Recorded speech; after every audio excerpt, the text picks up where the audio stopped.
Hi. Have you ever wondered how this universe that we all call home came to be?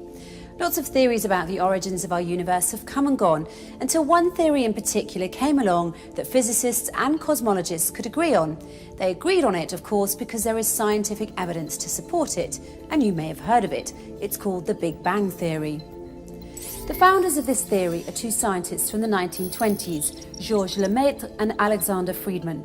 They both used Einstein's theory of relativity to prove that the universe is in a constant state of expansion.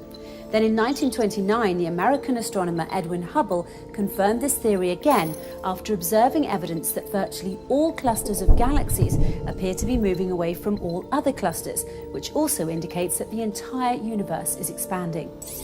Physicists agree that the theory is sound because the universe is, in fact, still expanding even now. If you open the Quran and read through all the verses that speak about the origin of the universe, you will find that it confirms what physicists have been saying about the same topic.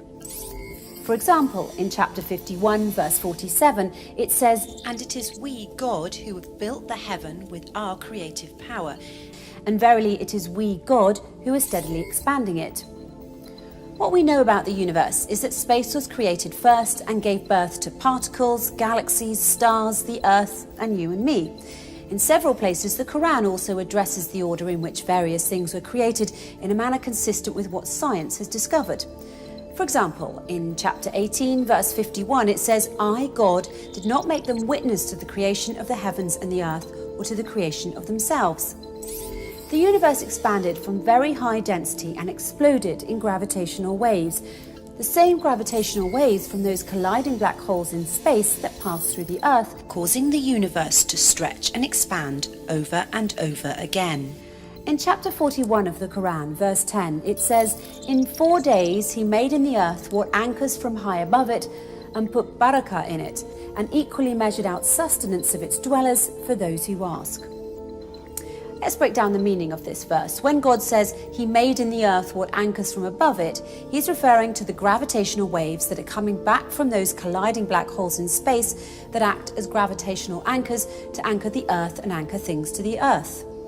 Then God says he put barakah in it.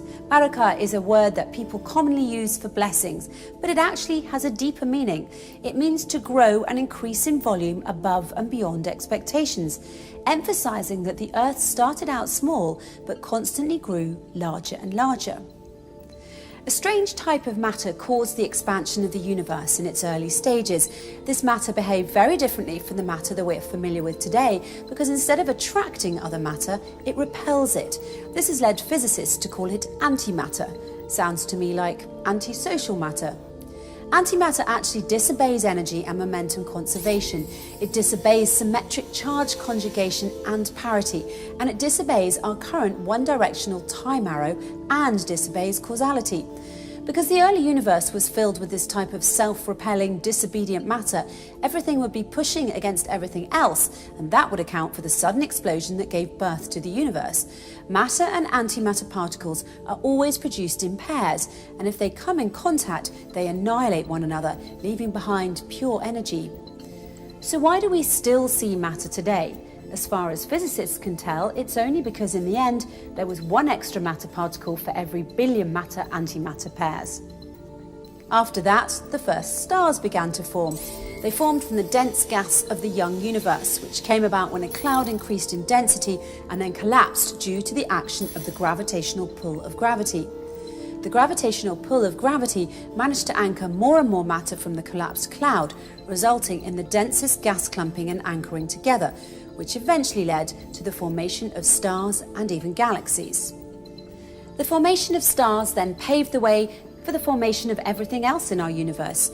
You see, when a massive star with a mass several times that of the Sun reaches the end of its life, it compresses and explodes as a supernova. And it appears that exploding stars, or supernova, are extremely efficient at producing the dust or first solid particles that later forms Earth, like planets, rocks, and people. Verse 11 of that same chapter in the Quran addresses these points when it says, "Then he directed himself to the heaven while it was smoke, and said to the heavens and the earth, 'Come into being, willing to obey or disobey.' They both said, 'We are willing to obey.'" From this verse we can derive many things. Firstly, that space was created before earth. As God says, he created the earth while heaven was a smoke. When God says, while it was smoke about the heavens, it's confirming scientific belief that the smoke resulting from the exploding stars or supernova existed in space for a long time before forming the rocky embryo of the earth. So essentially, the earth was a giant lump of this cosmic dust anchored by gravity that constantly grew larger and larger. Once it became large enough, gravity caused the earth to become rounded, forming what is called a rocky embryo.